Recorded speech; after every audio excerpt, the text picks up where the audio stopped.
Greetings, denizens of the tri-state area. Jacob Weil here. And Blue Dragon 5. And Dragon, I know what we're going to do today. That's right, with the revival of my favorite cartoon, Phineas and Ferb, officially upon us, Dragon and I are once again firing up the Recap-inator and discovering the series anew, hopefully making new summer memories along the way. Today's episodes are The Haberdasher and Out of Character. So far, we're in the 8th episode of Season 5. We've almost reached the end of the output on Disney Plus so far. Yep. So there's that. Do we know when we're getting more? Not on Disney Plus, no, but there have been a couple episodes that aired on that aired on Disney Channel that have not been put on Disney Plus yet. Well, it'll probably be after they reach the 10 mark. That's when they'll probably go to Disney Plus. Well, maybe. Well, like I said, but from what I can tell, they've done at least, if you're counting individual half hours, then at least three episodes. Basically we're at 3, but there's going to be more. Yes, there's going to be a total of 20 half hours in this season. Yeah. But they've currently aired 13 on Disney Channel. That's what I'm saying. So once we get to 20, I have a feeling then it'll be available on the other 10 will be on Disney Plus. There's a bit of a problem with that. Why? Why is there a problem? Why must there always be a problem, Jacob? What is the problem? Because the most recent episode aired a month ago. You're right. That is a problem. because it's going on a temporary hiatus. Well, that would explain it. Okay. I don't know the exact reason. Maybe they're just saving it for next year. But currently the next confirmed episode is slated to air in 2026. I think the reason is they need to watch more episodes of the podcast before they create more. They're write that down. Write that down. Write faster, Olivia. I'm trying. All right. So we're gonna put Irving in a Perry the Platypus shirt the next episode. Yep. If only. Yep. Well, then again, we have Irving right here. Oh God, it's hideous. Oh God. And there are also pictures of me out there wearing a Perry the Platypus shirt. So you have the next best thing. So yeah, I don't know exactly what's going on with that. They haven't exactly given a reason why. So, Kogia says I've fallen behind on Phineas and Ferb, but I hope you've been liking the revival. Yeah, I'm enjoying it personally so far. Yeah. I think it's justified its return and proved that there's still plenty of fresh ideas to be had. Yep. But now that we've gotten the season 5 shenanigans out of the way, let's get into the Haberdasher. Yeah.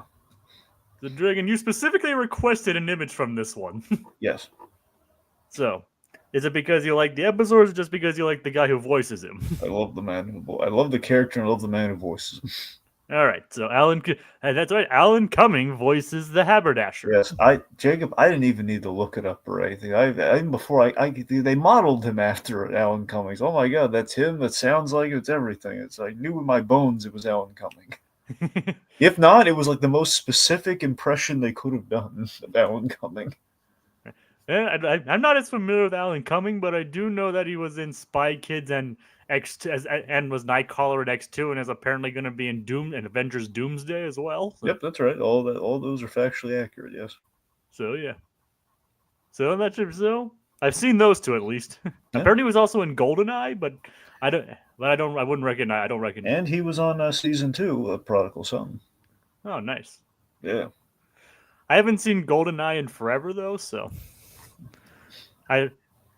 maybe if I rewatch that, I'd recognize him. But all right. So yeah. So the episode. So how do you like the actual episode itself then? That's the other big one. Those two Kogias mentioned in the comments. All right. Also, he played the Great Gazoo in Flintstones, in Viva La Rock Vegas, and Loki and Son of. Okay, not necessarily. Okay, the last one isn't necessarily the one you put on your resume. You Jacob, credit where credit's due. Son of the Mask, terrible movie. However, Alan Cumming as Loki is actually he's the highlight of that film. To give credit where credit's due. So again, he was actually really good in that movie. Well, that's not saying much, though. That's not saying much at all, but I'm saying of all the elements, like, is there a reason to go back to the mask without Jim Carrey? Well, we could do Loki. Wait, really? We could do Loki? Who are we gonna get to play him? Alan Cumming? Oh wow. If only they got him for the Loki series. He likes playing green characters. Well, at least for a while. Honestly, his green characters are the unsuccessful ones. His blue characters are the extremely successful ones. And like I said, if only he was Loki in the Loki series on Disney Plus. See, it would have been funny if he cameoed or they threw him in there just as something. People would have lost their minds if he had just a role in that show somewhere. If people in the know, I guess. Like if he was Mobius or something, people were like, oh my god, or he was a variant of Loki. People would have, if he was a variant of Loki, everyone would have collectively gasped, like, they did it. For people in the know at least. Oh, sure. And of course, I am glad we got Owen Wilson as Mobius. Well, that's true. Wow. Wow. A jet ski. Yes. But yes, a Great Gazoo, kind of a prototype for Mixie Spitalik for James Gunn's, potential stuff coming up. Who knows? Yeah, who knows? And speaking of which, they just announced the sequel to the Superman. Technically, we've established Mixie. We've not seen him up close, though. In Peacemaker, I'm guessing? No, in Superman, the movie. Oh, when was that? I mean, look, they say it's a fifth-dimensional imp, which essentially is Mixie. Now, mind you, imps are kind of a thing because there are a few of them. There's Mixie and there's Batmite, but essentially, Mixie is in that giant bubble that the Justice Gang's beating up in the background of the big Superman Lois. That's supposed to be Mixie, or at least presumably it's supposed to be Mixie. Oh, right. And they just announced the next movie, so there is that. It's all relative. All right. So yeah, the episode begins without the boys. Yeah, we couldn't afford them. We had to get a holiday. They were only willing to do hologram cameos until the end of the episode. Yep. So there's a change in formula here. Phineas and Ferb are with Mom. They're with Linda, so they left a hologram to basically tell their friends to get things started without them because nature abhors a vacuum. According to Ferb. Which is true. Yeah. So then we have the hologram tricks gag, which leads us really, honestly, if we wanted a bizarre image, it would have been the hologram of Ferb sitting on Isabella's head, fishing the Phineas head. Not only the Phineas head, the creepy severed fish-like Phineas head. Front-facing Phineas. I know, with the worst possible angle you could have Phineas. Where is Perry? Again, a shot like that. Bit of acknowledgement of how wigged out we get by Phineas looking right in the camera. Yeah, that's. I think they pretty much I think I remember one person asking on Twitter or I guess now X, it was Twitter at the time, asking Dan it was either Dan or Swampy why we never see Phineas from the front, showing an image of him from the front, and they're because he looks like that. Exactly. There's a thing on Family Guy too. They always try to avoid this, where they kind of crack the code at a certain point after realizing early on that the character's going to look really off if you look at him from certain angles. For example, if you saw Stewie exactly from the side, with the football head, it's going to same thing. Arnold from Hey Arnold. There's a weird it becomes this bizarre circle, where you don't see any face. Yep. But with characters like Family Guy characters, just characters in general, though, again, they kind of crack the code of Family Guy, where it's always at 3/4 when he's looking forward. So I think speaking of Stewie turning his head to the side, I think one of my favorite, not even one of my favorite gags is when he's doing an angry look at Brian, and he his head turns and his ears are in where his neck was. Yep. You know what I'm talking about? No, I remember talking. Actually, there was there were a couple. I guess there's maybe more than one time he's done, but the time I'm thinking of is when he was being really evil, and it's the whole Stewie kills Lois thing, where he basically hinted that he killed Lois, and he turned his head. Can you get the number of my chiropractor in my back pocket, because the head was just completely. The head was sideways. Yep, and that actually led to a really dirty joke where he could hear what Meg was doing upstairs. Oh yeah, is that the New York Knicks joke? Yes, that is the New York. I thought it was. Is it the Giants or the Knicks? It's the Knicks. Okay, yeah. So yeah, yeah. Yep, I remember. Yep. All right. Let's Which we're just not say, going. yeah, we're Which not we're gonna. we're not going to go into detail about that one. Nope. We're not gonna get into that one. All right. So it's like yeah. So So the hologram asks, "Where's Perry? Where yeah, is Perry?" yeah. Not where's Perry? Where is Perry? Yeah, which is unsettling. Like it's not, yeah. It's like trying to make it as unsettling as possible. Mm. It's like so. So Perry goes down a mine shaft. Yeah. and which Monogram and Carl give Perry this warning. Like he's been spitting with recombinant DNA and it isn't pretty. Whatever you think it is, it's worse. But what could it possibly be? So we go to Doofenshmirtz. It's a little bit gross in here. Doofenshmirtz has mistakenly turned himself into a moth. a mothman, thanks to the pupa-inator. Like So I love that Doofenshmirtz is smart enough to. It's not like a bug. Look at me, I'm a beautiful butterfly. I love that Doofenshmirtz is smart enough to build essentially something like a DNA recombinator, which I'm going to get into that in a second. Why I love that is the fact that he completely forgot. He's smart to build something like that, but he's dumb enough to not know the difference between the pupa and like the stages of the caterpillar.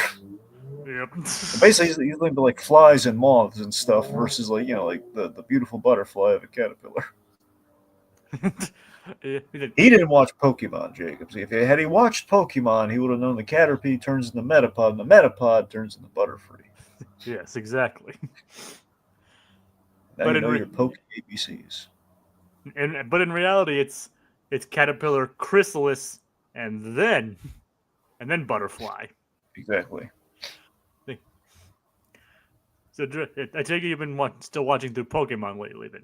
Yeah, I've been picking back up with it now that let's just say our recent season of Dragon Ball is very short, so there's been time.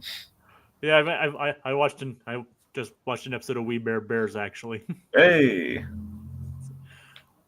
Funny enough, it's one of the Christmas episodes, the Christmas parties episode. Nice. So I guess you can bear with us for a moment.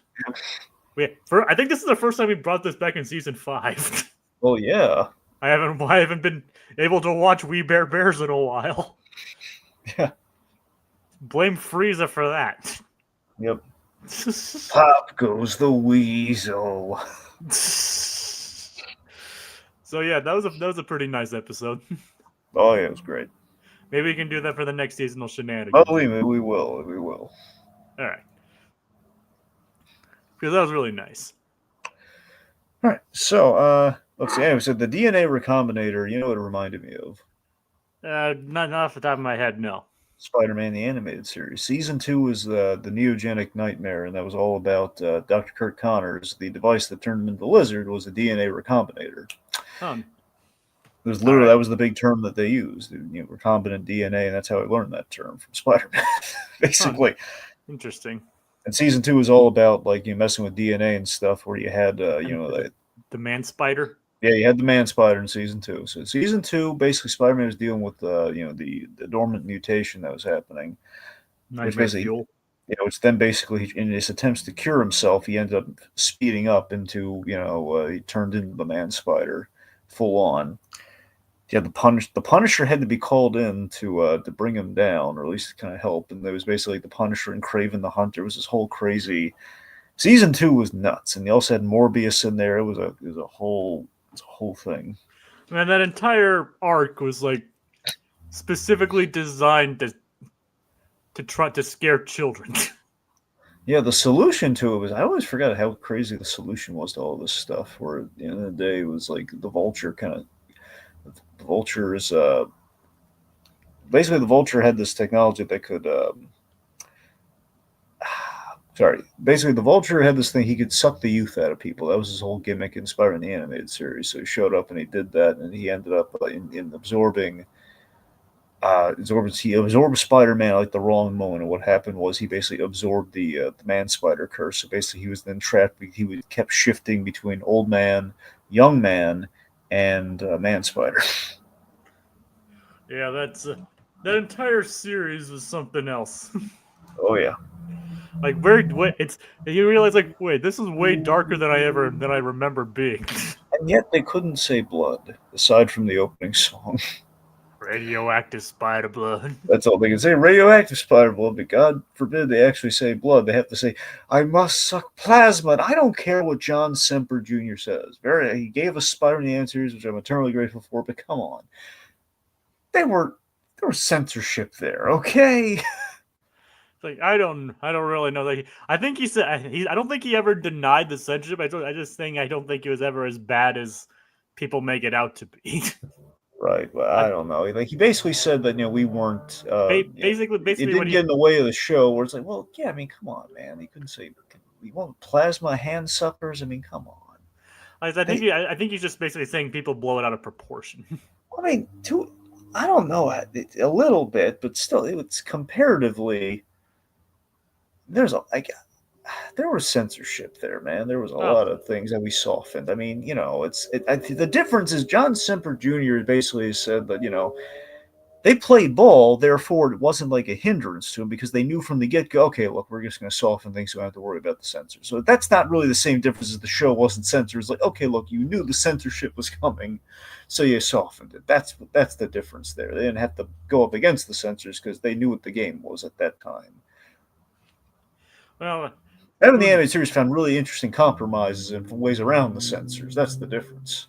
yeah, and sometimes they even said that going around it created more effective scenes. Exactly. It always made me wonder what would it be like if Spider-Man animated series was it actually did that, actually tried that more. It's like I mean, the specific example I can remember them mentioning is like Robin's parents' deaths, like Yes. the Graysons' deaths, Uh-huh. when they're like they originally wrote the scene to actually show the deaths, but Bodies. Instead, they showed they but showed the rope. yeah, which Bruce Timm later admitted like, hey, that actually created a more effective scene. Yeah, but again, sometimes censorship and kind of like working in tandem with a network can bring about stuff that's even funnier, stuff that just kind of works more and has like checks and balances kind of thing. Look at Family Guy. Early on, even like in the season 4, like 4 through 5, I guess 4 through 6 era, but they had the censors to deal with, and because of that we got one of my favorite episodes of Family Guy. We got PTV, Which has a connection to this show, obviously. yeah. So all of that. So the point being, censorship kept Family Guy on its toes and good. And yes, at times there were ridiculous. Family Guy was coming on at least at like roughly had like three platforms. Again, you had like Fox, you had Adult Swim, and you had Fox, Adult Swim, and the uncensored DVDs. They had like kind of 3 ways to do an episode, and then like TBS and stuff like that. So they had different versions of episodes. I actually sometimes think that censored versions are funnier. Well, that's what I'm saying. Well, censored versions are funny, but I'm saying also sometimes you'd have like Fox of the networks. Adult Swim had the best balance of censored. Censored stuff is the stuff you're thinking of there. Fox, on the other hand, early on was a little more like, okay, look, we have like the Mickey Rooney, the crazy Mickey Rooney gag. You remember that? I think so, yeah. From I think from I don't know if it's from Stewie Griffin, the Untold Story. Well, it was like this crazy, the Mickey Rooney, is kind of he's gone senile, and essentially it's this thing where he's pooping down a chimney, and the gag. So again, the gag's like, okay, so clearly his pants are down. He's that's the joke, but like Fox is like, well, his pants are up, but the gag is still pretty much the same. He's like, yeah, get ready for presents, kids. It's like, well, we've kind of missed the joke if the pants are up, right? Yep. That's my point. Sometimes even with censored stuff, like adults are like, okay, look, yeah, we're not going to show anything, but it's pants are down. It's pretty clear what he's doing without going kind of going like the adult party cartoon style of like we're gonna have like a long extended crapping sequence. All right. But you see what I mean. Yep. The point, okay, look, my point being, modern day Family Guy, they have there are no standards. There's nothing. They have nothing to bounce. They have a blank check. They can do whatever they want, and where's the fun in that? They can do whatever they want. They're not challenged to be clever about it. Yep. But yeah, I can see where you're coming from. Yeah. And the PTV was actually pretty clever, and apparently the FTC actually. They requested a copy of the episode very ominously, but seemingly because they thought it was really funny. Yeah, they actually liked the episode. Yep. I wonder if Pavmire was ever on any of the commentaries. I don't think he ever was, but No idea, but that would be like the episode I'd want him to do a commentary on. yep. I mean, he's actually gone on record like talking about the episode on like I think his TikTok or something like that. Yep. So Easily my favorite episode of Family Guy, though. it is one of the best. Yeah. I love what started. I always say like Dan directed some of the best episodes of Family Guy. Well, the Road to episodes, so yeah. Well, the first 3 anyway. Well, you know what I mean. The first 3 Road to episodes. Yes. Anyway, yeah, I remember I thought it was hilarious that the whole thing was like a parody of the whole Janet Jackson Super Bowl incident. Their equivalent to it was, I think it was the David Hyde Pierce Oscars trouser malfunction. Oh god. Which is, of all the people they could have used, I just love that it was David Hyde Pierce. Well, speaking of things that they probably shouldn't be showing to children, Doofenshmirtz. Yes, so Doofenshmirtz again, he's unaware of what he looks like. He thinks he's a beautiful butterfly, but in reality, he's a horrifying moth. Yep. Eating clothing, he's eating his lab coat, and here's the grossest thing about the moth design. Yeah. He doesn't have 2 legs. He's got a leg, and he's got like this weird misshapen. I don't even know what it is. I don't want to know what it is, Jacob. But he's got like this weird, Maybe we should of some kind. Maybe we should have used him as the thumbnail. No, we don't want to make everyone sick. And I love that like we build this up like Perry's like almost retching when he gets in there, all the goo and everything. All like the Gremlins-esque kind of pupa goo. It's like I said, maybe we should have made Doofenshmirtz the thumbnail. Oh no. I'm just kidding. I don't want to stare at that for an hour and a half. I do think his trap. I think there's a missed opportunity though. The trap that Perry was in should have Doofenshmirtz should have shocked himself a couple times, like he's looking at the bug zapper. Yeah, that would have been pretty nice. Maybe they tried that, but cut it for time or something. Yeah, probably. Okay. So anyway, so he readjusts his plan now that he sees how hideous he looks. I can use this inator to make everyone less attractive than I am, which admittedly is a bit of a rehash. Yeah, kind of. It's like we've done 2 inators that pretty much have done that. I mean, there was like you were talking about like the handsome-inator one. Yeah, we had the handsome-inator, and then we had the from the Night of the Living Pharmacist. Was that the handsome-inator? No, the one I'm talking. The one. Well, I know we had a handsome-inator. I'm trying to remember if that was where it was. So there was a handsome-inator, and then what was the Night of the Living Pharmacist one? Repulsinator. There you go. Like essentially the same plan. Like remember the handsome-inator was to make I think it was like to remember it was like when everyone thought he was handsome. Yeah. And then Night of the Living Pharmacist, it wasn't even made to look like him. It was just yeah. Funnily enough, we have 2 episodes involving facial modifications in this episode in this batch. Yeah. Oh yeah. Well, this whole body, but yeah, pretty much. Well, you know what I mean. Yeah. So Perry manages to escape, but Doofenshmirtz eats his hat. Yep, and you didn't even have to make a bet. No. Better Platypus, if I'm wrong, I will eat your hat. And he's like, yeah, I'll do it anyway. Ooh, Chippy. Yeah, and it's that exact chip why Perry needs to get a new one. Yes, he's eating the tracking chip. So he has to visit the Haberdasher. But should we talk about the kids before we get there? Yes. Yes, we should. So in the backyard, the kids are speculating on what they should do. And we had some good suggestions. Isabella has a good suggestion of the origami mech suit, which sounds amazing. Yeah. Or Buford should just anti-gravity water slides. Now, Baljeet asks, what about the Bread Bowl hot tub? He says, I don't want to soak with you. Apparently, the Bread Bowl hot tub, Jay, do we have the prototype of the Bread Bowl hot tub? You mean this? Yes. This is Buford's plea for the Bread Bowl hot tub. Well, we have an insight into what the end game is with the Bread Bowl hot tub. It's not the same unless Phineas and Ferb have to be in the tub. Exactly. Phineas, at least, has to be in the Bread Bowl hot tub. He can't just be with with those two yahoos on the right. He can't just be with them. And he needs the whole iniquity. Yes. Yep. It'd be. Yeah. Oh god, imagine this. Imagine it's at the end of this as like a post-credit scene on the season or something. It's Buford. I finally got my bread bowl hot dog. We reveal it's just the empty skin suits. The empty Oh god. in the bread bowl hot tub. Like, hello, Beatrice. Yep. Beatrice. Well, hello, Beatrice. Get in the tub. Oh god. And then they make it creepier. Okay, you ready for making it creepier? I mean, the season's already gotten creepy enough in some places. Do we want to call the time, or do you want to save that for later when it's the actual time? Probably for the actual time.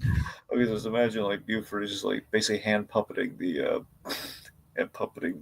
suit. So he's going up there, just making them talk. Oh god. Hey Buford, what you doing? Well, I'm glad you asked, Isabella. Oh no. We're all soaking in the bread bowl hot tub today. This is just sick and wrong. Right? This Baljeet says, I have sauce in places it shouldn't be. It's like, oh, Baljeet. Oh god. All right. And technically, if you remember correctly, they technically have made anti-gravity water slides, just made of actual water. Yeah. Do you remember? I remember. I was there. Though, to be fair, Buford wasn't a part of that one. No, he wasn't. He was busy running from love in a bear suit. Yep. All right. And We've all been there in February. Running from love in bear suits. Haven't you? And not since a couple years ago. Yeah, that year you got tranked. Yep. Yeah, it was plus you woke up and it was like a whole cage situation. We don't want to. My doctor said if I do that again, he's not going to give me any more meds. Gendy Tarakovsky brought honey. It was a whole sordid affair.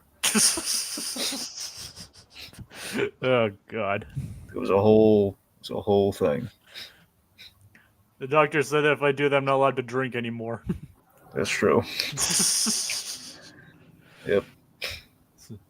So if you notice, like, Isabella also kept saying, like, hey, we can't wait for Phineas to see this. And Ferb. Like, Isabella just keeps... Yep, she's trying to ice Ferb out. Yeah, just keep Phineas to see it. Yep. She only cares if Phineas is there to see it. Doesn't even care about Ferb being there. Yep. And if you notice, Baljeet's also using a wrench as a hammer again. Yeah. Dang it, Baljeet. But at least he's gotten better at it, remember? He's actually able to build with it. Yep. So as long as it was... so. Anyway, so they're all convinced they have better ideas, so they do it separately. They're all in competition to build a better project. I also love that Buford had like the big couch from episode 1.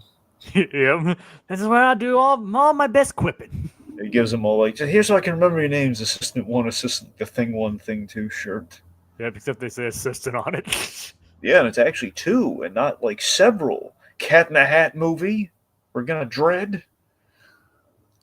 I thought, yeah, Bill Hader looks all right though. Okay, he's great. That's great. I'm saying everything else though. After the moment the things enter the picture, maybe they're not going to be a big part of the movie. Who knows? Even beyond the things, there's other like I don't know. It's the moment after we had the gag where it's like the cat opening like all the boxes and they go into the workplace. The moment after that workplace scene, it all goes down. Well, we'll wait to see how the actual movie turns out. Like we mace the Cat in the Hat. You don't mace the Cat in the Hat. Yeah, I didn't exactly. I don't really appreciate that part either. No. But I guess that's more realistic in today's day and age. I guess, but still, what's the point? Yeah, I know. I don't agree with it either, Dragon. God forbid we actually have a short movie. He's like, all right, I'm out of here. Jeez. That's what the real Cat in the Hat would do. It's like, okay, geez, I get it. I'm leaving. Yep. A young, grateful little... I still love that SNL. The whole reason we have Bill Hader is because of that SNL sketch. Did you ever look into it? I don't think I've ever heard of it. Oh my god, that's the reason they made him Cat in the Hat. He did this SNL sketch where Bill Hader played the Cat in the Hat, and it was hysterical. I'll have to look into that then. Yes, yes, it's very funny. But yeah, so Perry goes to the OWCA Haberdasher. God, I love the Haberdasher. It's like he's in charge of all the hats. So it makes sense. How could they gotta get their hats from somewhere? So they would have a guy. So this is a mixture. This is a mixture of a couple things. So in one, the spy angle, it's very much Kingsman. It's got a Kingsman. Basically, Kingsman is like a clothing store that is not on a base of operations, but essentially it's where Q would get all the gadgets for Bond. It's kind of the equivalent with Kingsman. I was even gonna say like Kingsman meets Q, kind of. Well, exactly. I'm just saying like the tailor shop essentially is where they kept all their Q gear anyway. But yeah, manners maketh man. Done. Love it. Yep. I can't wait for the third movie or the fourth movie, by the way. No. Well, okay, there's a prequel, but this would be the third movie. Yeah. Like so, there's there's Kingsman 1, 2, and then there's the prequel, The King's Man, and then the upcoming fourth movie. That is right. Yes. Looking forward to that. Yeah, it looks technically, and there's kind of a thing where the Argyle movie kind of is in the same year. No one really wants to talk about it because that movie didn't do great.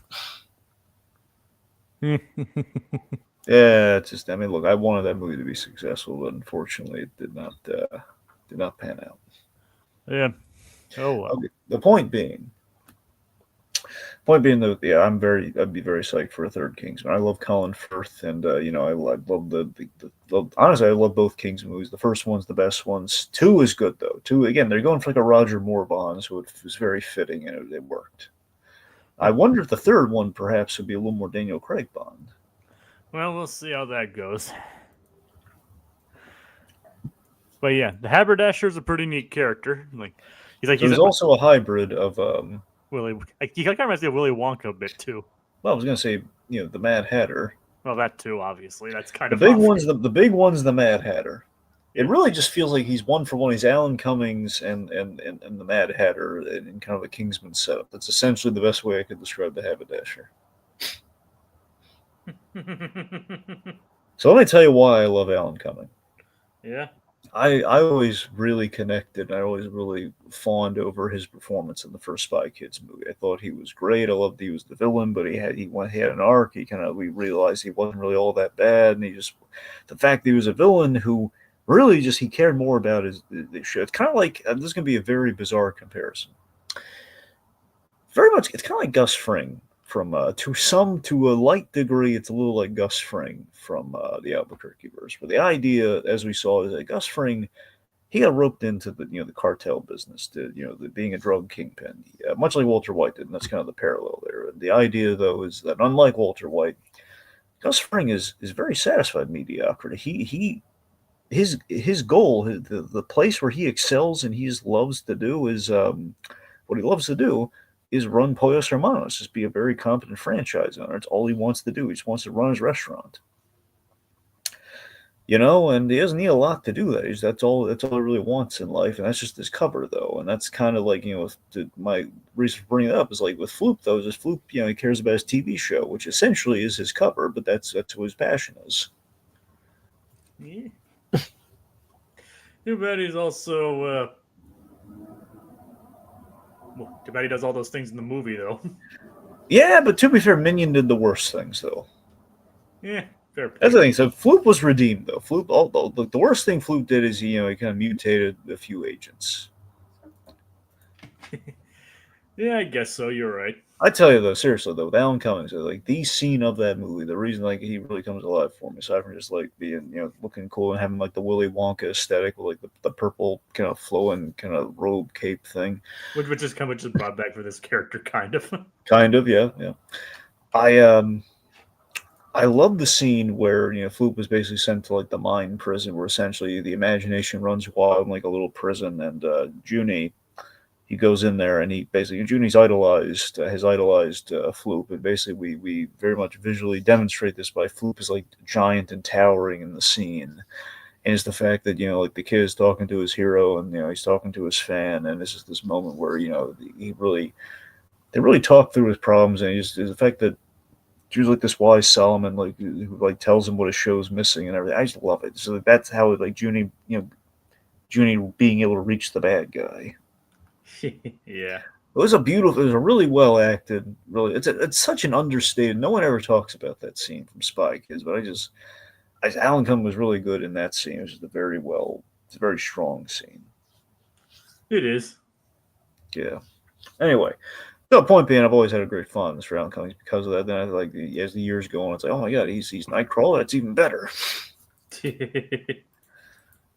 Yeah, so he's the Haberdasher, who's this wonderful and jaunty. And here's the thing: I've never really heard Alan Cummings' accent until Prodigal Son, and where he basically plays this master detective character, who again he has essentially what we have here is the white hair, and he's got I believe the Scottish accent.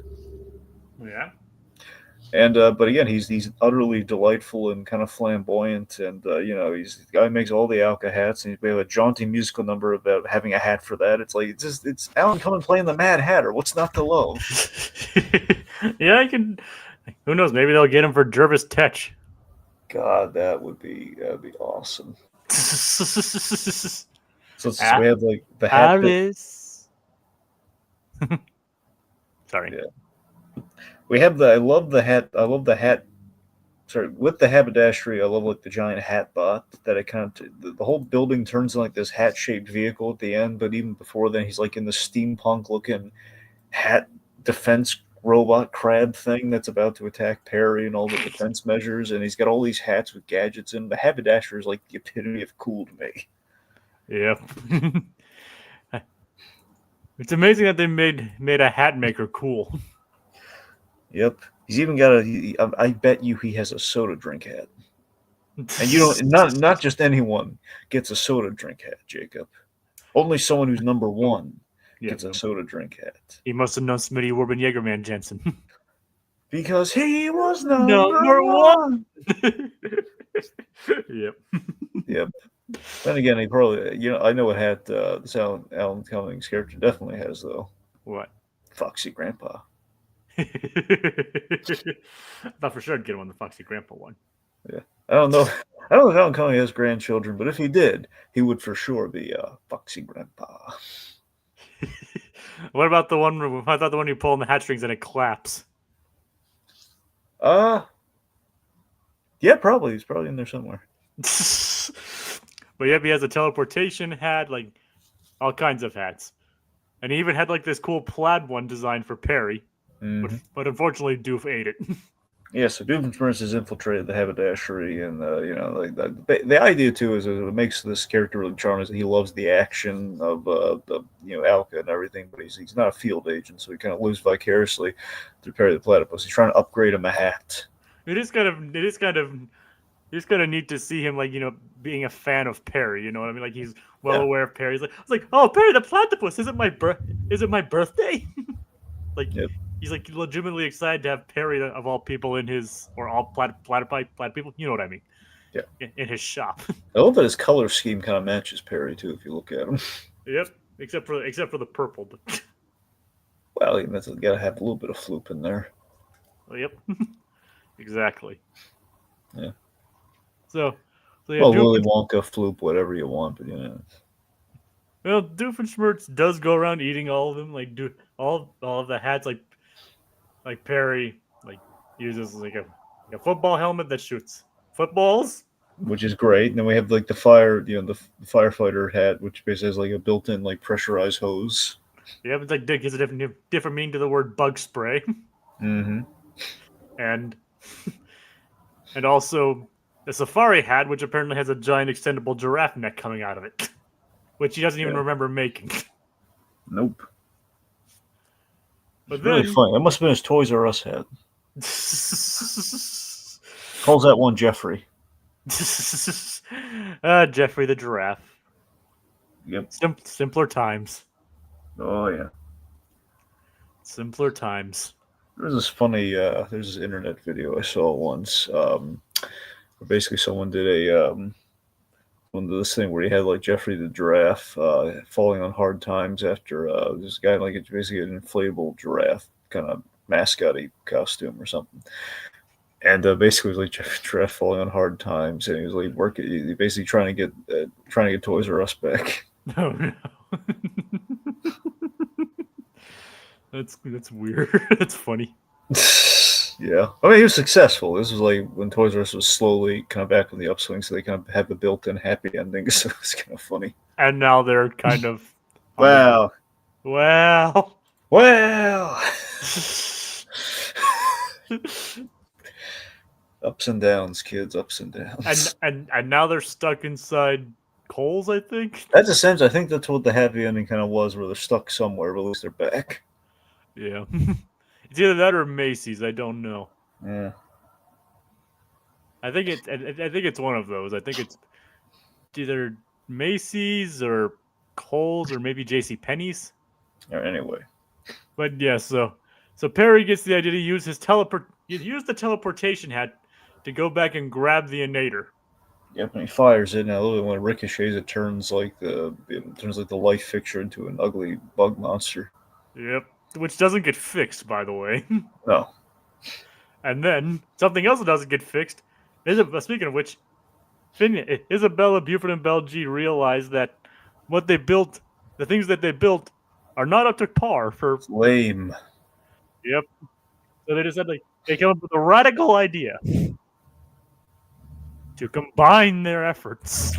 So crazy it just might work. Are you saying that three things come together so seamlessly? Yeah, yet again, another joke of them kind of patting themselves on the back for the three intersecting plot lines. Oh yeah. I love Candace. I love the Candace's like point here, like, I don't want. They're not my brothers. I shouldn't bust them. But maybe if I can bust them, it'll be a proof of concept to Mom. Yeah, so and then when she finally sees it, she calls it, and Phineas answers. It's also the logic of if it's not Phineas and Ferb, maybe it won't disappear this time. Yep. So, yeah, but she didn't anticipate the device turning into a giant moth monster. Basically, a giant Cronenberg monster. Pretty much, yeah. She didn't anticipate. Or the appetizer. It looks a little like the appetizer. Probably more appetizing than the appetizer. I don't know about that. I thought the appetizer doesn't even look like food. Fair point. I mean, think about it. I don't know. I mean, I wouldn't want to eat either one of them. You want to talk about some good food animation to cleanse our palate a little bit here? Yes, please. The Krabby Newberg looks like perfection. Oh yes, the Krabby Newberg, cooked in the wood fire oven, otherwise known as the kiva. So let's see, wilted coral on a mahogany plate, mahogany board. The point being, it looked really. I have the whole description pulled up right now. Yeah, what is it? We take the finest cuts of aged imported kelp, stuff them with earth from our garden, wrap them in parchment with our award-winning shallot tapenade, solo roast them for 6 hours in a wood-fired clay-filled oven, or kiva, and serve them with garnish of wilted coral on a mahogany plank. Everything's fantastic. Humana. Thank you, sir. And he's like salutes with all the arms. But Dragon, what was the waiter's name? Wait, what? What was his name? Fork on the left. It's like, no, what is his name? Kelly who? We threw out his name. Then. Now we're just like a two-man's improvisation troupe of SpongeBob episodes. We gotta do better. Let's move on. Yeah, sorry about that. Sorry about that, folks. Basically, the people who can't afford Amazon, we're basically the solution to like they want to watch SpongeBob Paramount Plus, Yep. Or they could just tune into Nickelodeon. It comes free with most cable packages. Well. Yes, but it's only modern SpongeBob. That's the thing. It's not the good SpongeBob. Or they could buy it off of Apple TV, I guess. Well, yeah. I mean, right now, if you do have Amazon, it's like honestly, the SpongeBob episodes are commercial free, which is even better. Yeah, fair point. Yeah. So yeah, so Don't ask me how. I don't need to know how. I just want to enjoy. I already have them purchased on on iTunes, so At some point, I'm going to get them on DVD. At least basically the first 100 episodes, which covers everything I need. But that goes into season 4, though, right? I think, yeah, that's what I'm saying. Yeah, the first 3 seasons, 4, and then I think technically it goes from 1 to 5, but I don't know. At least 1 to 4. All right. But yeah, so their invention gets up and flies away because it got It turned got up and flew away. because it got turned into a giant moth monster. Yeah. And one of the best parts of that is Isabella just like rushing Phineas and going, but. Yep, there's the chorus of butts. In a sense, they were chorus of butts. Just imagine like a choir of Ace Ventura like bent over. Oh god. Oh no, it's almost like it's almost like kind of like the Mothra twins in this moment. Alrighty then. Yeah. Does anyone have a breath mint? Alright. How about a mint? The hooks. How about a mint? Alright. We should probably cut off on the SpongeBob references now. Well, yeah. Alright, we haven't done a Batman or Freakazoid one reference, though. Actually, we kind of did reference Batman. Well, here's Freakazoid. Hey, Freakazoid, you want to get a mint? Do I? That was some mint. I still have no idea what they're talking about. Well, there it is, folks. So, still, I would kill to learn if it was an actual, a little mint, a peppermint, or something. I have no idea. Maybe it's spearmint. I mean, no, it's not spearmint. Get out of it. Don't leave that on the front lawn, Jacob. Come on. Spearmint. I mean, sure, there's other kind of mints out there, too. Well, maybe there is, but we need something that could be like sold like a mint place. I don't know. I'm not a mintery kind of guy. Okay. I mean, I do like mint chocolate, especially mint chocolate chip ice cream, though. I bet you do. Wait, you don't like mint chocolate chip ice cream? I mean, I don't like mint, Jacob. That's the thing. Otherwise, I probably I would try mint chocolate chip ice cream, but I just don't like mint flavoring though. I mean, that's fair. I mean, mint's not my go-to. It won't kill me to try it, but I'm just saying, if I'm giving option, I'm going strawberry before I'm going mint. I mean, mint was my go-to for a while, but now it's not really so much mint anymore. Chip is a great flavor, though. I mean, Saul Goodman loves mint chip. I mean, what's the difference between mint chip and mint chocolate chip? No, I'm saying it's the same thing, Jacob. This is the shorthand for it. Yeah. Mint chip is mint chocolate chip. It's just it's like it's kind of how you say it. All right, well, I think we've kind of run the course on this episode. We haven't even talked about Ant-Man yet. Okay, anyway. Baskin Robbins always finds out. That they do. All right, okay, so the point being, we, Doofenshmirtz is left eating socks. Which is unnecessary. Yep. Like, why did I think this would taste good?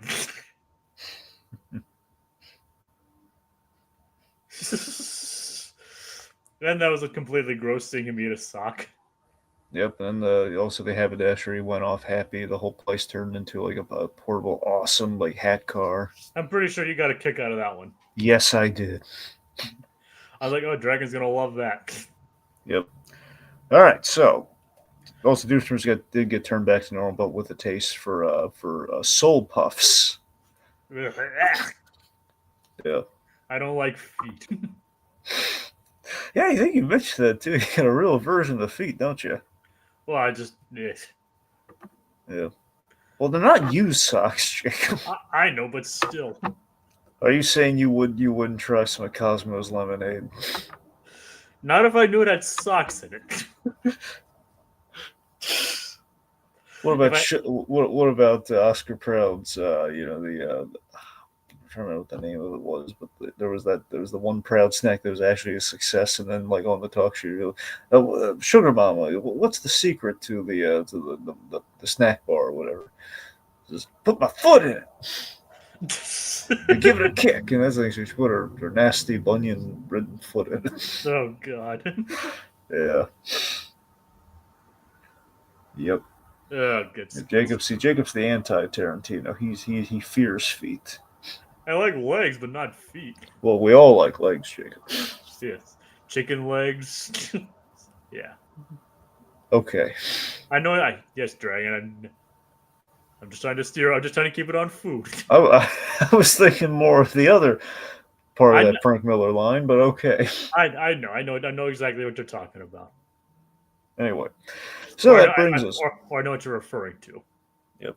So now we're going to talk about the food scene from Green Book, in which they went to KFC. Hey, Kentucky Fried Chicken. While we're in Kentucky, what are the odds? Yep. It's like, oh man, I wonder if it's so good. Maybe it's because it's fresher down here. Yeah. Is it so good you can eat it? Yes, Jacob. Much like the food and the fine products at Anubis Food Market, it's food so good you can eat it. And there's our Freakazoid reference. Another Freakazoid reference for your bingo card. Yeah, there you go. Bingo's a lot safer than the drinking game. But now Duty calls. Hello, Duty! And now let's go on to out of character, shall we? Yep. So Baljeet almost gets cast in a movie as as Extera. Extera! So what are your thoughts on this one?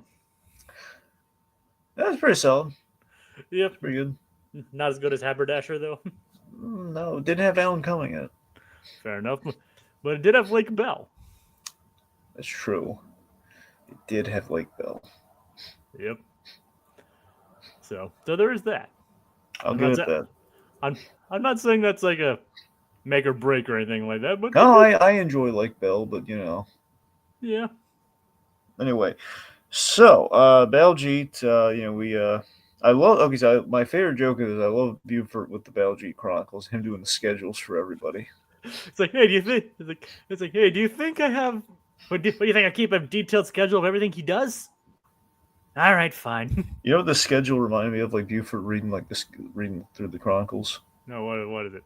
Remind me of the scene from the Muppet movie where, to fill in the Electric Mayhem, Fozzie gives the Electric Mayhem the script of the Muppet movie. We start out with a helicopter shot. It's like, here, just read this. One of the greatest jokes in the Muppets. It's like, basically, it's like, here, just read this. Yep. Well, yeah, it kind of reminded me a little bit of this, where it's in fact, it's also like Chronicles, like volume, like V or IV or some such. Volume 5. Yeah, volume 5. Which would be the V. Baljeet Chronicles. Well, yeah. So and Baljeet's like, oh, let's see, Tuesday 9 a.m. backyard. He's late, but he's on here. Yep. And then Baljeet does show up, right on cue. It shows up frantic because he's trying to get cast in a movie as Extera, but he's not a good actor. He can't pretend. He can't act. He can't suspend his disbelief. Yeah. And so they get this. So Isabella actually comes with the idea to help set up the scene for him. Yes. So they build basically the set from what the audition would be. Yeah, the jungle of Namrak. Remember, it's for space adventure. It's an adventure in space. That never gets old. Yep. Except when it does. Anyway. This gives me an idea. You know what we should do? What? We should take a photo of Link Hogthrob and attach it to like a fishing line, and outside of his window we lower it and we just do a cheesy impression of like Peregrine. It's time for pigs in space. Who's your tailor? Oh god. Is he the pig that goes? Is he the pig that showed up at the Muppet in the wedding in Muppets Most Wanted? As like, guess which side I'm on, frog or pig? Yeah, that's him. I'm pretty sure that's him, but it's been a while since I've seen Muppets Most Wanted. But he's like, no, frog. What kind of usher are you? Yeah, because he's talking to Usher. It should be him. Yeah. All right. But yeah, so of course, good old Link Hogthrob. the Peregrine's worst nightmare. For some reason. For some reason. Who knows?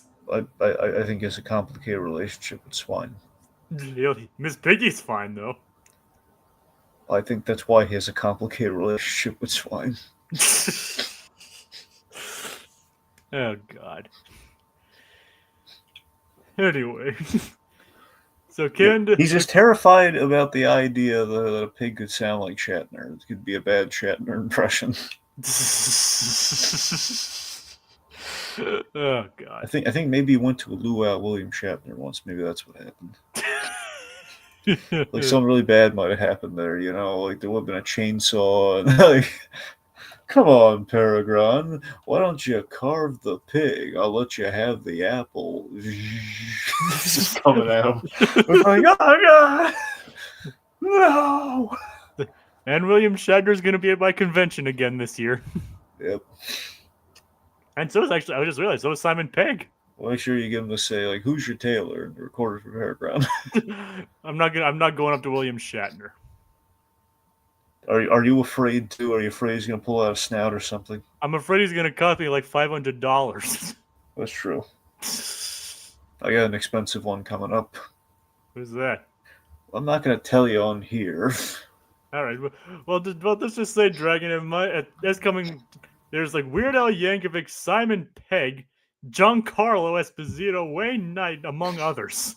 Mm. So I'm going to, and that's just the regular, and that's just the live actors. And speaking of Spider-Man, what do you mean that's the live actors? You mean there's going to be dead actors there? What I mean is like talking about like voice actors as well. There you go. And speaking of which, speaking of Spider-Man the Animated Series, Christopher Daniel Barnes is going to be there. Get out. Nope, he's going to be there. Why is Fortune smile on this kid? That's what I want to know. They said, "Yep, you're getting Christopher Daniel Barnes there." He gets everyone. I get like this a little trickle of his greatness. Why? Also getting Matt Lanter, Christopher Sabat, James Arnold Taylor. I'm getting all kinds of people. He's getting Chris Sabat. Everything's not fair. Yep, I'm gonna go see him again. I've already met Chris Sabat. I'm gonna go see him again. Yeah, and he squandered it. No, I didn't squander it. I squandered it the first time. The first time I went there because the line was too long. I managed to get there the second time he went. Yeah. But I'm going to go this time, too. 2 tries. And what character did you get him to sign? Well, last time I got him to sign All Might from My Hero Academia, but this exactly. time... But this time I'm going to get him to sign Vegeta. So I'm saying, you passed up on Vegeta as your first meeting. Hey, you haven't even seen My Hero Academia. That's true, but it's Vegeta, man. Come on. And he's also been a lot of other characters, too. He's the Prince of all Saiyans. Well, that's why I'm going to get him this time. The number one hero to the number 2 Saiyan. Also Kuwabara and all sorts of others. It's going from the number 1 hero to the number 2 Saiyan. How's that? Okay. Now, unfortunately, Sean Schemmel's not there, so. But I wish he would be, though. That would be pretty neat. Yeah. But, so, where were we? In Space Adventure. It's an adventure in space. I'm just going to throw this out there real quick. People watch Murderbot. It's good. Who's that? All right. Yeah, Murderbot, Alexander Skarsgård, he's in it. It's basically him. It's based on a book. It's a robot that basically hacks its sentiency, or its governor module. Basically allows itself to have free will, but it's hiding the fact that it has free will so it doesn't get melted down. All right. And the reason I bring it up is there's this gag where again it's a robot, but he's got a very human kind of relay. Like he binges television all day while he's like on his duties because he can do that because of the lack of governor module. So he's watching this parody of Star Trek. It's a hip. John Chu and they got John Chu from the new Star Trek to play the Captain Kirk archetype. Nice. Yeah. Who's in a relationship with kind of a cross between Mr. Data and Uhura. It's like a lady. It's like one that it's like the cheesy. It's a human. It's clearly a human actress who's wearing like almost like a classic 60s Star Trek like one of the ladies that Kirk would hook up with. Basically wearing like a silver mylar-esque dress to sell that she's a robot. A robot. A robot. Exactly. Don't say it like GI Robot. I wasn't saying it like that. I said it like SpongeBob. Well, he didn't say it like that. Come on. He Is said it? it's Is it? funnier. He's like, is he a robot? A little funnier, but you know. Well, I'm not Tom Kenny, Dragon. Oh no, I'm saying like a robot. Does that mean he's a robot? Okay, it's better. All right. I haven't seen that episode in forever though. I'm Yep. trying to. You're overdue. I still can do my Grout impression though. That's true, folks. He does the world's best. It's in the Guinness Book of World Records, if you can believe it. Jacob Wilde does the finest Ron impression you've ever heard. I mean, look, we've seen some of the best. Like Rich Little, Frank Gorshin, move over. Well, they can't because they're dead, but they were alive. They would move over to make room for the next up and comer. He's starting simple. He's starting small, but it's no small character. It's no small role. He does the best Gromit impression you've ever heard in your life. It sounds exactly like that dog. It is the closest to that dog as you will ever hear. You could binge all of them in one evening, one sitting. You could just memorize how that dog sounds, and Jacob will do it in his sleep. He might even be sleeping while he might be doing it in his sleep. Jacob, are you awake right now? No. Exactly. He's that good. Let's hear his Gromit impression. Okay, this is Jacob doing his Gromit impression. Go. 1, 2, 3, Gromit. Brilliant! Yep, there it is. I've been working all day on that one. Fabulous. Somebody's fabulous. All right, anyway, stop handing that up, Jake. We have show to talk about. Okay, we're here to talk about Dan and Swampy's work, not your impressions. All right. All right. All right. Okay. Okay. Don't just repeat what I'm saying. Stop that. Okay. All right. All right. All right. I'll stop now. So Moving on. So Candace is listening to the Lumberjacks. Yep. Do you know the context behind that one? The Lumberjacks and Lumberzaks. Lumberjacks. No, I don't. It's from Milo Murphy's Law. Oh, good. It's a reference anyway. It's a reference to Milo Murphy's Law. Remember, it was also in Candace Against the Universe. Right. So Buford's starting to direct, by the way. He's directing for his reel, which again, it's a little bit of a foreshadow. Yep. It becomes a director, becomes a very pretentious director in the future. How did do? Well, he's studying to be one. True. And what about the gag where Perry tries to get into the lair and he accidentally knocks down one of the glasses? I love the wine glass gag. I love the fact that one is like this ridiculous wine glass entrance but to play a musical cue, and one of the glasses falls and like Candace is like sitting on the couch listening to the Lumberjacks. Yep. And again, he's just worried that he's gonna wait. It's gonna catch her attention. So he just frantically buys like a same day delivery, like through an Amazon app of some kind. He buys a new wine glass, and the delivery guy shows up like, "Wine glass for Perry the Platypus." It's kind of interesting that they're able to say wine glass in this show, though. I don't know if they said wine glass. Like delivery for. I mean, literally, the transcript does say wine glass delivery for P. Platypus. Well, there you go. This is according to the wiki transcript. Well, I mean, wine has existed for a long time, and it's really up to the parents not to give the kids wine. And we've had wine before on Phineas and Ferb at least one time, haven't we? Yeah, we have, but it's just still kind of surprising to mention alcohol outright on this show. Yeah. Well, they're not saying tequila. Yep. Yep. It'd be kind of interesting if a show would be able to say that. Yeah, we'd have drunk Lawrence. If anything, there'd be like accidental drunkenness, though. Linda with Cosmos. Not the lemonade, I hope. Well, we don't know. We don't know. Well, we know the feet's in that lemonade, so we don't know what else gives it that kick. Oh, God. My smelly feet, it's my smelly socks. My smelly and vodka. My smelly feet and me. Sorry, I just ruined that song for you, didn't I? Pretty much, yeah. Sorry. I ruined it more for you, but yes. Sorry. Like, what's so scary about you? It's your grandma's feet. That's Jacob's worst nightmare right there. Oh God, I don't have a petrifying fear of feet. You sure about that? Yeah, I just don't like feet. I'm saying, gorgeous woman walks in, right? Yeah. Gorgeous woman walks in, smitten with you absolutely. Sits down and slips the feet out of the shoes. It's just, can you rub my feet? And they're like the most god awful, like Miss Tessmacher feet. They're scary. I mean, I'd probably suggest taking a bath first, but I'd be able to look past that if it meant I could have a gorgeous otherwise. I'm just saying, imagine this though. I'm saying no, I'm tired. Rub my feet. And that doesn't make it matters worse. She's like, as you're hesitant, she senses the hesitancy and she's teasing you by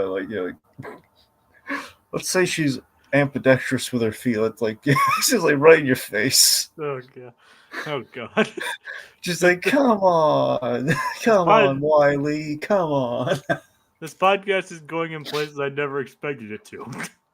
Have I ever told you? He's like, it's ridiculous way he's like tracing your. She's like tracing your face. Like say, like, has anyone ever told you look like Irving from Phineas and Ferb, a big stud muffin? Only we could turn a conversation about Phineas and Ferb into a foot fetish. Well, this is Anthony. I love that this is like Tarantino's dream come true. On the flip side is Jacob's worst nightmare. Like Uma Thurman comes in and she's like, how is it that we're the only people that could probably turn a Phineas and Ferb contest into talking about feet? Yeah, soon it's gonna be called the Phineas and Feet Pod. Oh God, no! But where the pod stands for podiatrist. And then you have Phineas's. Sorry, you have Ferb's face looking like kind of like an upright foot. Oh God! All right. Anyway, let's just move on from this, shall we? Jacob's fears aside. Yes. So Doofenshmirtz's plan this time is to basically this Roger is unveiling another statue of himself. If he had a nickel for every time, if Monogram had a nickel for every time he did that. Like, yes, I know how it goes. Yep. I have 2 nickels. I know, Carl. He's just thinking like, dang it, Carl. Hold on. All right. Dang it, Carl. There we go. Sorry. Yeah. I have a lot of stuff to set up here with that. Here we So go. basically, it's like a Carl who's just like stepping on his stepping on his line. Who would step on his line? Probably Carlos. Oh yeah. And of course, he would do it with more of a pun. Yep, I think Carl Ferguson would not step on his line. He lets people speak. He lets him finish. He's got stage presence. He's at Asner. He knows what he's doing. Yep. Carl the robot. I think he'd let people finish too. I think Carl Wizard would interrupt hilariously. Yep. Probably something about llamas. Yep. Or Jimmy's mom. Yep. Possibly both. Yes. Jimmy's mom riding a llama. Yep. Speaking of nightmare fuel for Jacob, do you remember that episode of Jimmy Neutron where they went to the future and Cindy Vortex's mom had like some bizarre foot problem in the future. It was like my mother's feet need constant maintenance, Jimmy. I'm surprised there's another show you're not referencing when it comes to disgusting feet. Yep. Do you know what show I'm talking about? Let's see this. God. You want me to Give me a network. Give me the network. Cartoon Network. Another hint. I named it my favorite cartoon of the 90s. Oh, yeah, Courage Cowardly Dog with the giant Al Capone, giant Al Capone foot. Yeah. Yep. Do you remember what the name of that guy was again? Nope. I'll look it up though. Yeah, like there's not Edward G. Robinson. Edward G. Robinson, like giant foot guy. Like, yeah, see, yeah, that guy. Yep. There is the. I don't remember the name, but yeah, I'm surprised you weren't referencing that. Didn't go to that first. Yeah. Well, we're gonna be talking about Jimmy Neutron again shortly, and there's Carl. So Apparently the name of the episode is The Clutching Foot, and it's apparently it's in the same episode pack as King Ramsay's Curse. weird. And his name is apparently Big Toe. Yep. What do you know? But King Ramsay's Curse and then the actually terrifying episode. Yeah. I mean, King Ramsay's Curse is, I still think is more funny than it is terrifying. People only call it uncanny because of the fact that King Ramsay's is in 3D. Yep. So, all right. And So we have the red carpet trap on Perry, by the way, with as he's getting the lowdown from Doofenshmirtz as to what the plan is. and his plan is to basically just take the statue and make it just look completely forgettable and nondescript. Basically, he's like, I was voted least recognizable in the yearbook, and that's not even me. It's a traffic cone with a dent in it. I was like, at least I think that's me. I love that traffic cone joke. Also, I love the paper mache demonstration. Yep, it's like that'll come back. That'll come back in a moment. We get Norm again, even though he doesn't speak. Yeah, they couldn't afford John Viner. Although I think I do hope he does. We've heard John Viner already this season, though. Possibly. I mean, we have heard him. I don't know. I'm still unconvinced on that one. His name was literally in the credits. That's what I'm saying. I know this name was in the credits that one time, but still. Well, we'll see if he appears more in this season. As I'm saying, I gotta hear him again to know for sure. All right. So basically, it turns the face into this really boring, nondescript, this like weird, like the small eyes with little button nose. Yep. Basically, a item. I guess. Okay, Lauren, I'm not trying to make a stance right now. I'm just saying it's like we did like some. Do you remember there's this Robot Chicken joke once where they had a Toy Story parody? And it was they were doing this stupid toy for a while that was like the whole. This is the kind of thing they're going to actually get.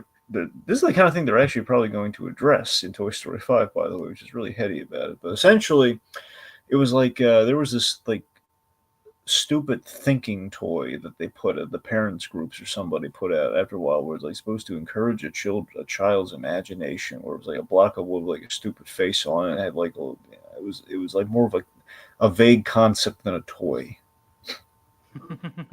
If you remember that, but I think it had a stupid face on there, just like like our nondescript face. So there is I think there's like a set like what that kind of face is, but I don't know what it's called.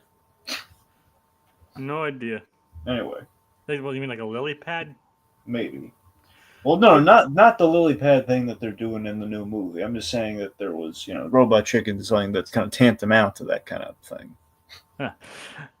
Not to mention, speaking of which, they revealed this before, but they finally showed the character that Conan O'Brien's voicing in this movie. Yes, they did. A potty training toy. Yep. I mean, if anybody can make it work, I guess it'd be Conan O'Brien. Yep. I mean, maybe they're gonna be. Maybe he's the real villain of the movie. Who knows? I don't know how far they can go with that, Jacob. All right. Hold on. Well, yeah. Who knows? Who knows how that's gonna go? I mean, who knows how Toy Story 5 as a whole is gonna go? But we'll see. So where were we with the boys?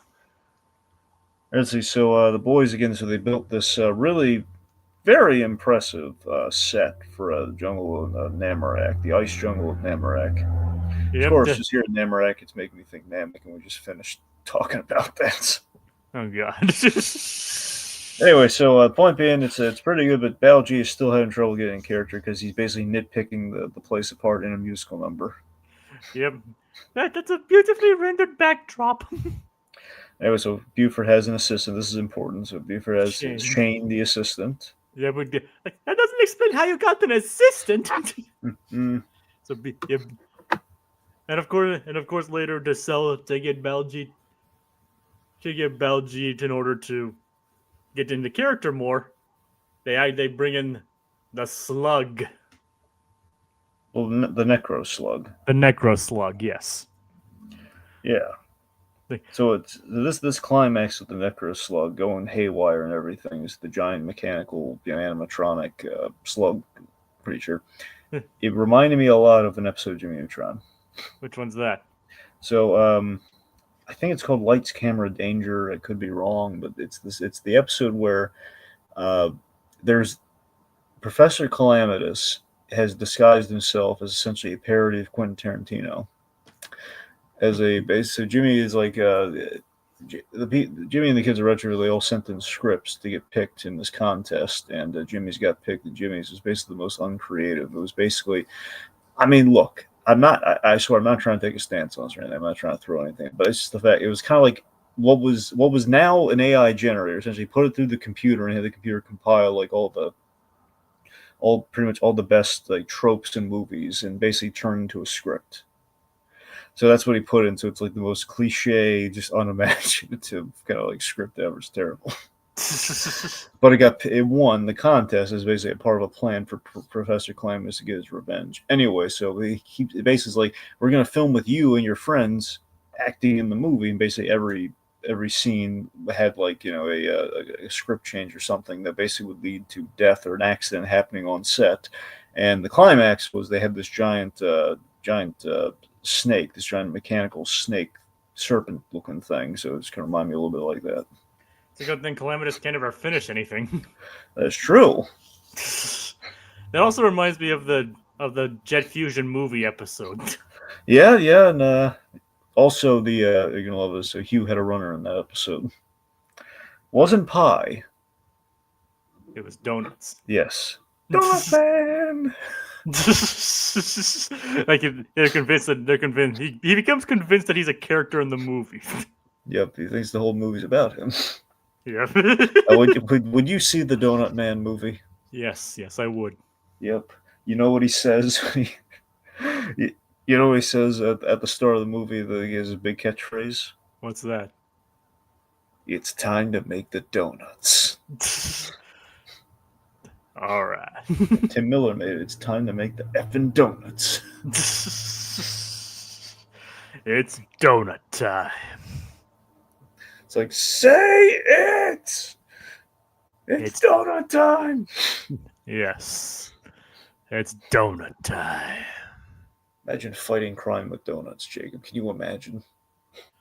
I mean, Dragon, I know you don't really watch it, but in the amazing world of Gumball, the police officers are donuts. Well, yeah, but it's not the same. I mean, you're using donuts as the tool. I know, but still. We've seen donut cops before. We saw Inside Out. Technically, Gumball came out before Inside Out. Actually, no, scratch. Forget what I just said. I didn't mean... they're shaped a little like it, but I was thinking in Wreck-It Ralph, those are the donut cops. Duncan and Hines. I think Gumball predates that too. No, you're right. It's still I'm just saying my reference was wrong. I just wanted to correct my reference. Yeah, and you're right too. And you're right with Wreck-It Ralph. Ralph, and love that movie. Still a good movie though. Anyway, but yeah, I think like a donut that could use like a set of donuts as like brass knuckles. That'd be like they'd be very stale donuts though. Well, yeah, that's and use the stale ones as the brass knuckles, and use like a fresh donut, like as an eclairs, like to blind somebody, like it's in my eyes. Or the jelly filled to stick somebody, or and you'd use the long skinny ones as nunchucks. Yep, and then to interrogate somebody, you're like shoving donuts in the mouth and holding your hand over their nose. And folks, this counts. You're ready to talk. And folks, this counts as our food tangent. Yep. For our delicious. This counts as our food tangent for the episode.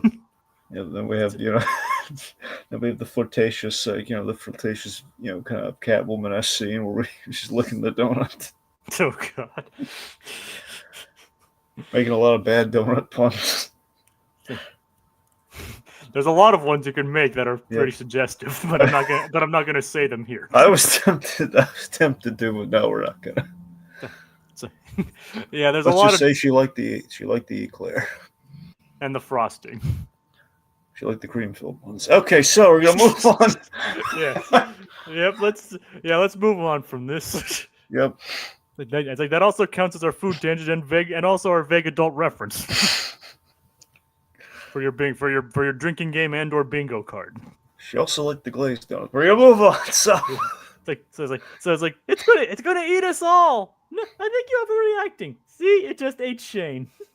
okay, so Jacob, do you know what time it is? I'm surprised we didn't do a gritty reboot earlier. Hold on. Well, I asked you. You said you want to wait for it. No, I mean what I'm saying is there's a specific scene from the previous episode that we could have done it, but You know, you could always do the gritty reboot. I know, but I didn't think about it until now. But anyway, Would you want to retroactively go back and then do this new gritty reboot? we can do them both at the same time. All right, go on. What time is it, Dragon? It's Gritty reboot time.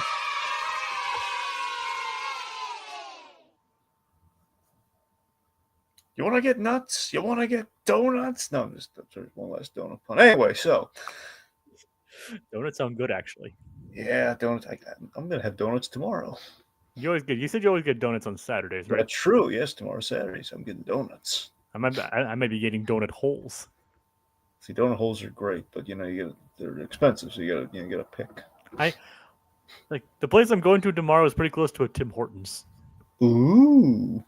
I also get their sausage English muffins. Stick with the donuts, man. There's your breakfast. I mean, I get both. Okay. But gritty reboot time. So Shane, he hasn't walked this one off. He's basically. Here's the thing. It's the same thing we did earlier. Okay, early in the season. Okay, all we do, mute the later scene. That's all you need to do is mute the later scene. Yeah. The later scene at the very end, we don't hear Shane's voice again. We brutally murdered him. Also as an act, too. Like, the kids accidentally brutally murdered him. Shane's family... Here's the thing. So here's where it gets really dark, okay? Yeah. Shane's family, they show up at the Flynn Fletcher home, and, like, they're asking, like, Linda, excuse me, ma'am, but my son was here. He was working on a film set. Film set? I don't know what you're talking about. There's never been a film set here. Are you sure? Because he was interning for, I really have I've never anything. Candace? She's like, oh well, she's that's just Candace though. She doesn't really know. I'm sorry, she has problems. And that platypus? He doesn't do much. Yeah. It's like, okay, I guess we'll keep looking. Thanks anyway. We'll find her. I hope you find your son. And retroactively now, the scene where Doofenshmirtz is about to eat the haberdasher. Yeah. Yeah, it's like the hat won't do. The hat maker will do. Oh boy, yeah. Eats him alive. Yep, he spits acid on him, then digests him in his stomach. Do moths do the acid thing though? I don't know, but he had the Flies do, but I don't think moths do. I don't know. I'm not a moth expert. I'm not an entomologist. Maybe if you studied more. If you studied more, we'd be getting so much more mileage out of the J.K. Simmons Bug Brigade. Yeah, we probably would. But now we're suffering because you couldn't learn a little more about bugs. Well, to be fair, those are not the most scientifically accurate bugs. Well, now we'll never know. Because you're not an entomologist. You can't say for sure. Yeah, we'll never know. Yep, we'll never know. The world may never know. Yep, because you had better things to do. Like, figure out how many licks it takes to get to the center of a Tootsie Roll Pop. Exactly. Just Tootsie Pop. Yeah, I guess so. Yeah, don't say Tootsie Roll Pop, just Tootsie Pop. Yeah, I've heard it both ways. Not in the ads. I know, but I haven't seen the ad since I was like 10. It's the same ad.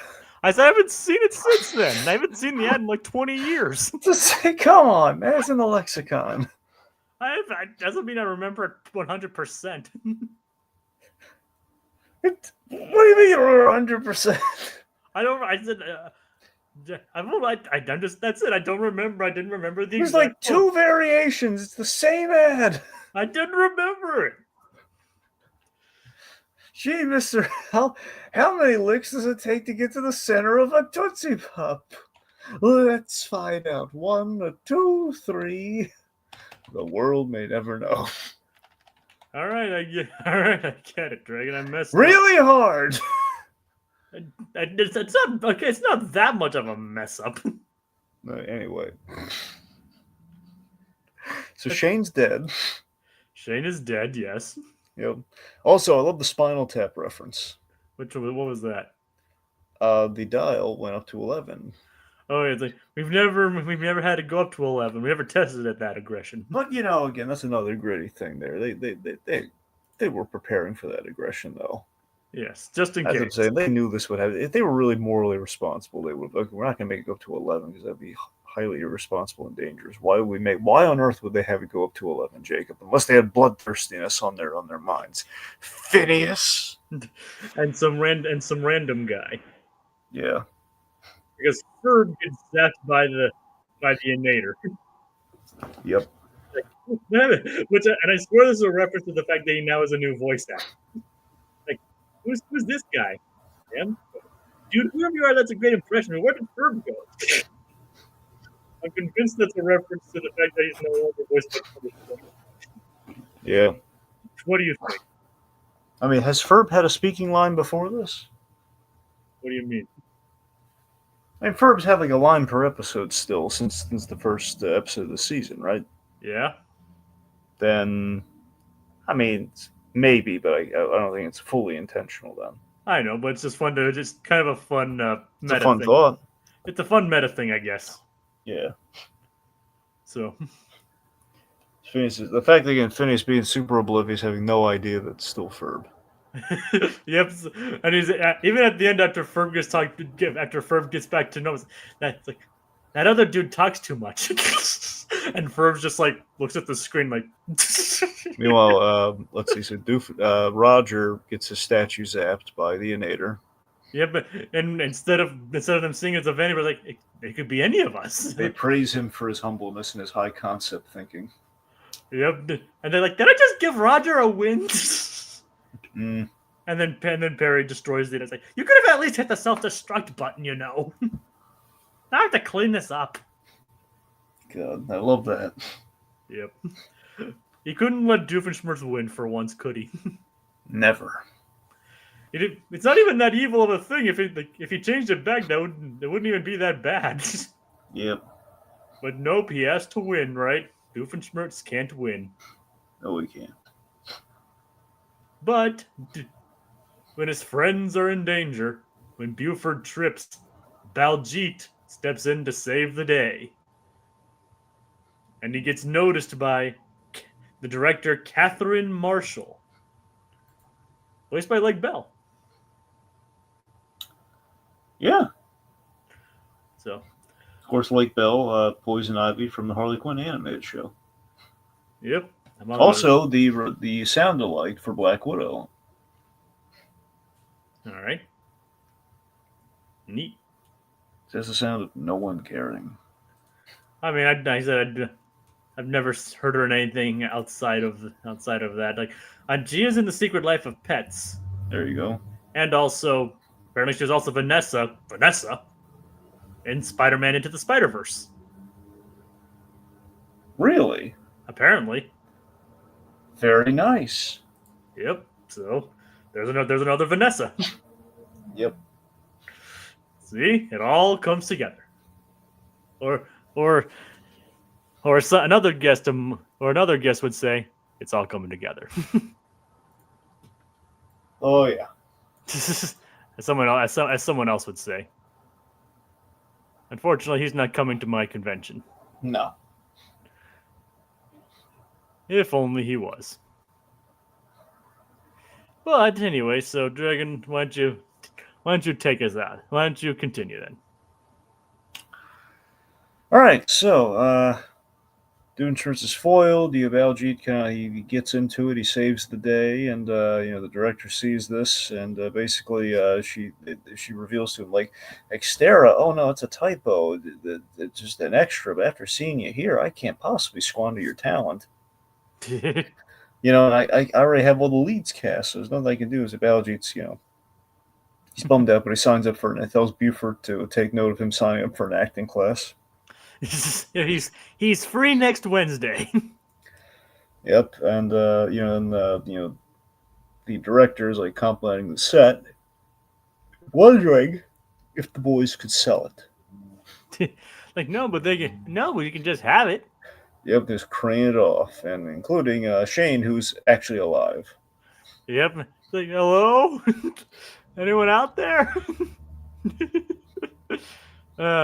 And nobody ever finds Shane. Nope.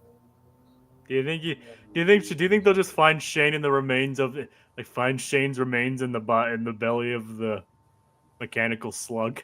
Absolutely. And he was never heard from again. The end. Bum bum. All right, then that concludes this week's episode. That went into a lot of strange tangents that I didn't see coming. But I had fun. Two strong episodes, I think. What do you say? Uh, Well, at least Haberdasher, according to you. no. Look, this was a solid week. It was a solid week, but Haberdasher was definitely a standout. Yeah, and plus you said, especially probably because of Richard Cumming, Yeah. Alan Cumming. How dare you?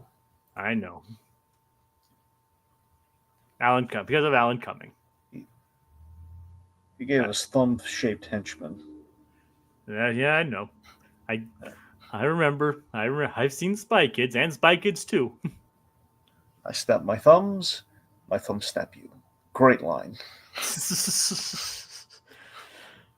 We need more movies like Spy Kids. And we do. It's a dying art form now. It is. Thank you again. And I think that does it for this week. Any closing thoughts, Dragon? No. All right. Thank you, Code Geass, for joining us this week. Be sure to check out the playlist in the description. And join us next week when we discuss a long-awaited episode, Meet Me in St. Louis. Oh boy. Good night, everybody.